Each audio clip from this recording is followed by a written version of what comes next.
සැබෑ සතුට ඇත්තේ අනුන්ගේ ඇස්මානය නොව තමන්ගේ හෘද සාක්ෂියේ සැනසීම තුළයි. ආයිබෝවන් කතාපොතේ අද කතාව ඊතුරු මාලිගාව. කොළඹ හස අඳුරු කරලා මහා වැස්සකට ලෑස්ති වුණත් කුරුඳුවත්තේ ඒ ලස්සන කැෆේ එක ඇතුලේ තිබුණේ හරිම නිස්කලංක බවක්. ඒ සීතල පරිසරය ෂෙහානිට ගෙනාවේ අමුතුම නිදහසක්. ඇය තමන් වාඩි වෙන මේසය තෝරගත්තේ හරිම කල්පනාවෙන්. මොකද ඇගේ මුහුණටයි කෑම පිඟානටයි ලස්සනට එළිය වැටෙන තැන ඇයට ඕන වුණා. ඇනවුම් කරපු ඇවකාඩෝ ටෝස්ට් එක මේසයට ආපු ගමන්ම ඇය කළේ ෆෝන් එක අතට ගත්ත එකයි. කෑම එක කන්න කලින් විනාඩි 10ක් විතර තිස්සේ ඇය විවිධ පැතිවලින් ඒකේ පින්තූර ගත්තේ ඒක ඉන්ස්ටාග්‍රෑම් එකේ දාන්න ඕන නිසායි. ඇත්තටම ඒ වෙලාවේ ඇයට දැනුනේ බඩගින්නට වඩා ඒ පින්තූරය ලස්සනට ගන්න තිබුණු උනන්දුවයි. ඇය ඇඳගෙන හිටපු මිලාදික ඇඳුම ඇත්තටම ඇය සල්ලි දීලා ගත් එකක් නෙවෙයි. ඒක ප්‍රචාරණය කරන්න ඇයට ලැබුණු එකක්.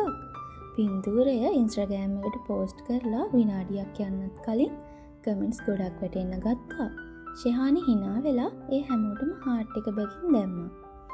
ඒත් ඒ වෙලාවෙම ඇගේ ෆෝන් එකට බැංකුවේ මැසේජ් එකක් ආවා. ඇගේ ක්‍රෙඩිට් කාඩ් එකේ සීමාව ඉක්මවල ගිහින් කියලා. ෂෙහානිගේ සිනහව මොහොතකට වියැකී ගියා. ඇය හිසෝසවා කැෆේ එකේ වීදුරුවෙන් එපිට බැලුවා. පාරේ කුණු කරත්තයක් ඇදගෙන යන අවුරුදු 60ක විතර මිනිස්සෙක් සහ කුඩා පිරිමි ළමයෙක් ඇගේ ඇස ගැටුණා. ලහි බින්දු වැටෙන්න පටන් ගත්තත් ඒ මිනිස්සයා පාරේ අයිනේ කරත්තය නතර කළා. තමන්ගේ බත් පාර්සලයෙන් භාගයක් අරන් පුංචි පුතාට කවන්න ගත්තා. ඔවුන් දෙන්නා හයියෙන් hina වෙවි ඒක බෙදාගෙන කනවා.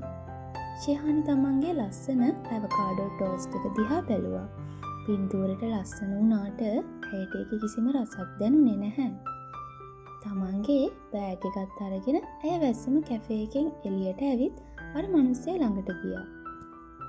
සීයේ ඇය හීන් හඬින් කතා කළා. ඔහු පුදුමයෙන් මෙන් ඇය දෙස බැලුවා.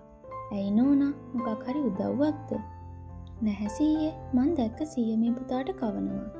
මට හිතුණා මගේ මේ කෑම එකත් සීයට දෙන්න. මට ඒක කන්න බඩගින්නක් නැහැ. ඇය පවසමින් කැෆේ එකෙන් පාර්සල් කරගත් කෑම එක කොට දිගු කරා. සීය hina වුණා. බොහොම පිං නෝනා. ඒත් අපි දැන් කාලේ ඉවරයි. ඔයා කෑම එක මේ පාර අයිනේ ඉන්න අර අසරණ බල්ලාට දෙන්න. ඌ අද දවසේ මුකුත් කාලා නැහැ. සීය කියපු දේ අහලා ෂෙහානි පුදුම වුණා. Tamanටම කියලා හරි හැටි කෑමක් නැති මේ වගේ අමාරුවෙන් ජීවත් වෙන මිනිස්සේ කොහොමද Tamanට ලැබුණු වටිනා කෑමක් තවත් සතෙකුට දෙන්න තරම් නිහතමානී වුනේ? ෂෙහානි Tamanගේ මිලාදික ඇඳුම් දිහායි අර සීයාගේ පරණ කමිසය දිහායි මාරුවෙන් මාරුවට බැලුවා. ඇය ළඟ සල්ලි තිබුණේ නැති වුණාට ඇය ලෝකෙට පෙන්වුවේ Taman හරිම පොහොසත් කියලා. ඒත් ඇත්තටම සිතින් පොහොසත් මිනිසයා හිටියේ Taman ඉස්සරහා නේද කියලා ඇයට එදා තේරුණා. එදා රෑ ෂෙහානි තමන්ගේ නිවසට ආවේ ලොකු නිහඬතාවයකින්. ඇයගේ දුරකථනය අතට ගත්තා. අර ඇවකාඩෝ ටෝස්ට් එකේ පින්තූරයට තවමත් ලයික්ස් ගලා යමින් තිබුණා. ඒත් ඇය තීරණය කළා තවත් එක පෝස්ට් එකක් දාන්න. හැබැයි මෙවර ඇය තෝරගත්තේ ලස්සන පින්තූරයක් නෙවෙයි. ඇය පාරේ සිටියේ සීයා සහ කුඩා දරුවා සිනාසෙමින් වත් කන දර්ශනය ඇගේ මතකයේ ලියු සටහනක් සමග පළ කළා. මම මෙච්චර කල් ජීවත් වුණේ අනුන්ව පිනවදපු බොරු ලෝකෙක. පින්තූරේ ලස්සන වුණාට මගේ හිතේ සතුටක් තිබුණේ නැහැ. සැබෑ සතුට තියෙන්නේ අනුන්ට පේන්න හදන බොරු ලෝකෙක නෙවෙයි.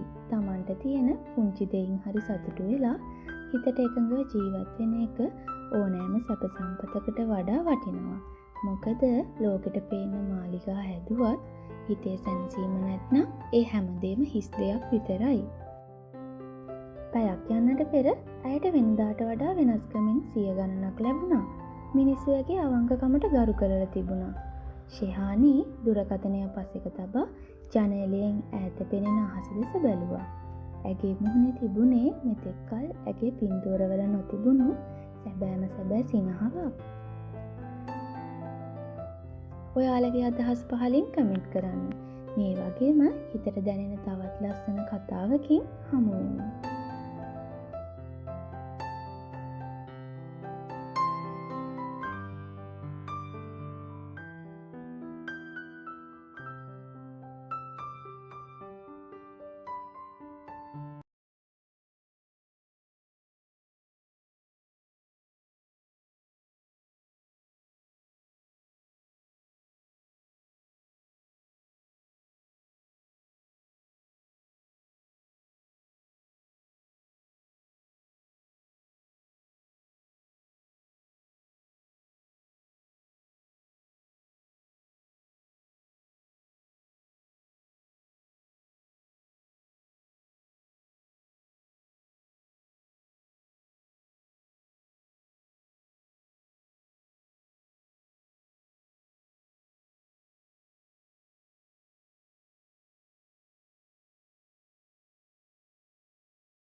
සැබෑ සතුට තියෙන්නේ අනුන්ට පේන්න හදන බොරු ලෝකෙක නෙවෙයි.